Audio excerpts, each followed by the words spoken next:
Doner go'shtini o'zingiz tayyorlaganingiz yaxshimi yoki-da tayyorini olganingiz qulaymi? Keling buni real misolda ko'rib chiqamiz. Keling unda birinchi o'zingiz tayyorlaganingizni ko'rib chiqamiz. Birinchi o'rinda siz 110 ming so'mdan lahm go'shtini olishingiz mumkin.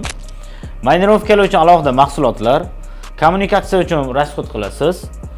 Vaqtingiz ketar va nostandart mahsulot chiqadi.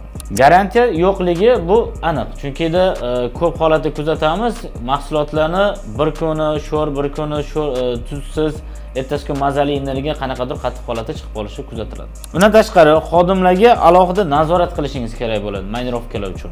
Oylik maosh bu mahsulotni tayyorlagan har bir xodim uchun oylik to'lashingiz kerak bo'ladi. 8-sini atayin yozmadim, chunki bu juda ham xavfli. Nimaga desangiz, agar xodimingiz ishdan ketib qoladigan bo'lsa, marinovkalari ham o'zi bilan birga ketib qolishi mumkin yoki sizni marinovkangizni boshqa kafega olib borib tayyorlashi ham mumkin. Bu esa sizga juda ham kuchli zarar beradi va xatarli bo'ladi. Keling endi donerchi Bilaldan tayyor doner mahsulotlarini sotib olganingizda sizga qanday qulayli va foydali taraflarini ko'rib chiqamiz. Birinchisi, sizga hamma rasxodlari bilan birga 85 ming so'mga tayyor bo'ladi. Bu esa sizga ancha foydali. Ikkinchisi, bu mahsulot uchun bir xil gradusda saqlab qo'ysangiz 30 kun garantiya beramiz. Uchinchisi, buzilib qolmasligi uchun kafolat beramiz va bundan tashqari mahsulotni donerga apparatiga qo'yganingizdan keyin 24 soat davomida buzilib qolmasligidan ham garantiyasini beramiz.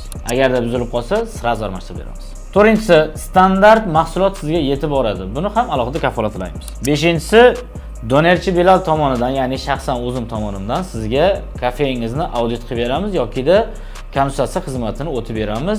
Bu sizdagi ishxonangizdagi jamiki bo'ladigan muammolaringizni bilgan yoki bilmagan muammolaringizni aniqlab va ularga yechim beramiz. Bu esa sizga boshqa konkurentlaringizga nisbatan kuchli taraflaringizni o'rganib olishingiz va konkurentlaringizga nisbatan mijozlarga kuchli takliflarni berishni ham o'rgatamiz. Ko'rib turganingizdek, siz kafe yoki restoran egasi bo'lsangiz, vaqt va pulni tejash uchun tayyor doner mahsulotlarini olish sizga ancha qulay variant. Xodimlar sonini kamroq ishlatasiz, sifat standartini nazoratga olasiz, qolaversa go'sht sizga ancha arzon tushadi. Endi o'ylab ko'ring, qaysi variant tanlamoqchisiz. Agarda sizga tayyor doner mahsulotlar kerak bo'lsa, bizga murojaat qiling.